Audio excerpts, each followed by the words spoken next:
Hello there, welcome back to my channel. So today I'll be showing you how a radiographer works in CT, and I'll be doing this with the help of my friend Ntushi, who recorded this video in her workplace, because like I said, I work in a very small hospital, so we do not have specialized units. So she did this for me, and thank you so much. Anyway, these are just pictures of myself as a student. I just had to put them out here because I didn't have a proper intro. So let's just get right into the actual video.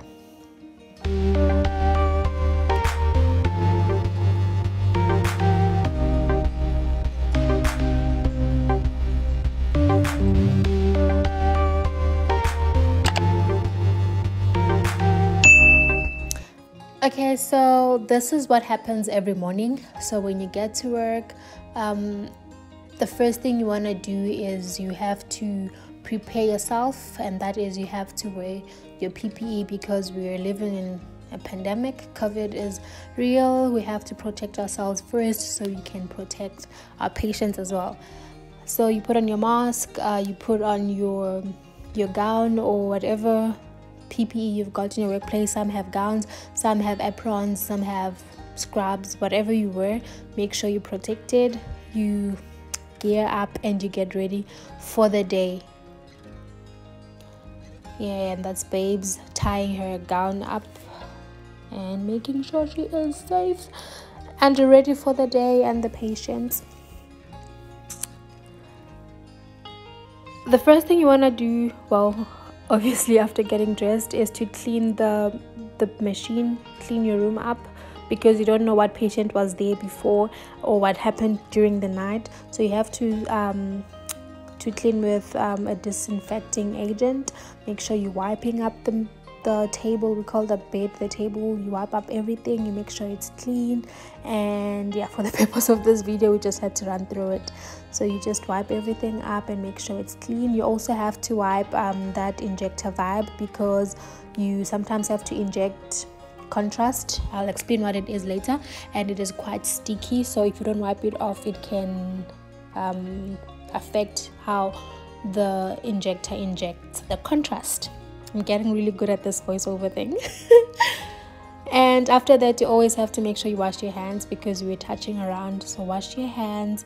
And before you put in any patient, you want to test your machine to see if it is ready for the day, if it's in good condition.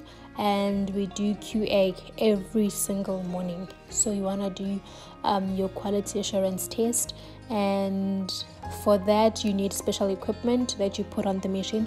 By the way, I didn't give you a tour of the machine, but I hope you understand what's going on here. So you put in special equipment for that, and it's quite heavy. That is very heavy and expensive. So you put those in a specific position, and you make sure you align it to the machine and that big round donut situation going on. You set it at a certain level. Well, the technical part of it doesn't really matter, but yeah, that's what you do. And yeah, sure is setting all of that up, making sure that everything is in line, everything is in order. And after that, you expose. So after exposing your x-rays, that is the kind of picture you will get. And after getting that picture, it tells you how, so by interpreting that picture, you will know how good or how bad your machine is for the day. And whatever values you get, you have to make sure you record it down. You write down almost everything you do.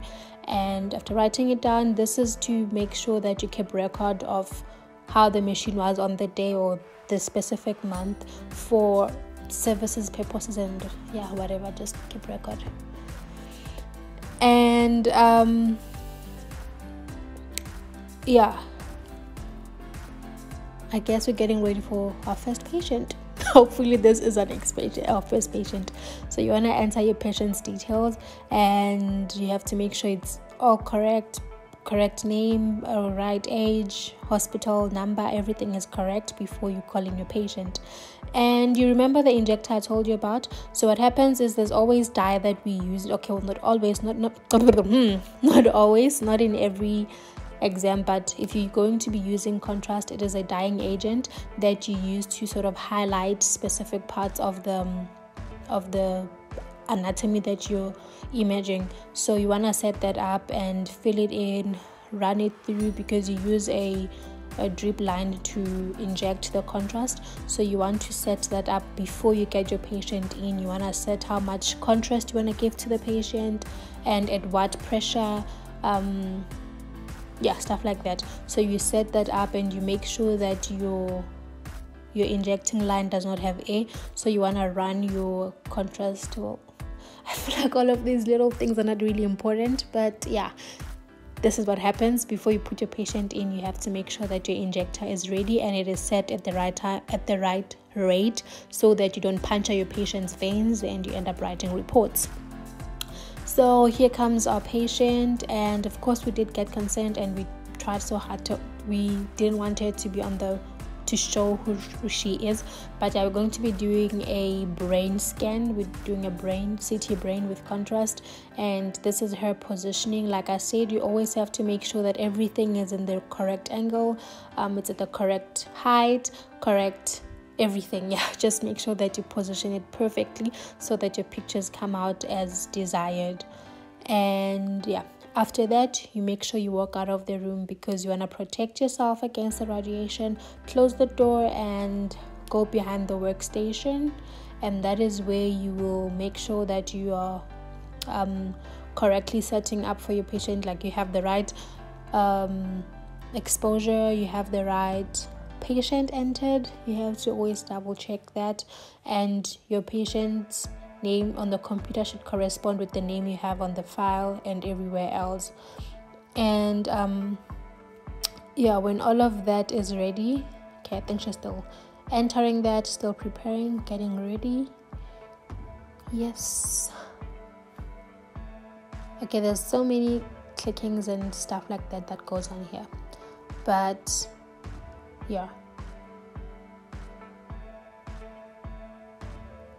this is where your picture comes up after you get you start exposing x-rays. It starts scanning your patient according to whichever body part you're scanning. Obviously, we do this for different body parts. You could do a CT for everything. You could do a CT for your abdomen, your chest, your brain, your spine, your limbs. Your whole body can actually be CT'd. So can be CT'd, yes. So this is just a brain scan, and it's one of the quickest. So after scanning, you want to run through your images. Okay, they're the pictures there. You want to run through them to make sure that you have included everything and you can see clearly. Don't want to go into detail of what are you supposed to see on the scan, but this is basically how it looks. And I guess this is all. But obviously, other exams take longer, other exams are more complicated, also depending on the patient history and what they're trying to see, what they're trying to find.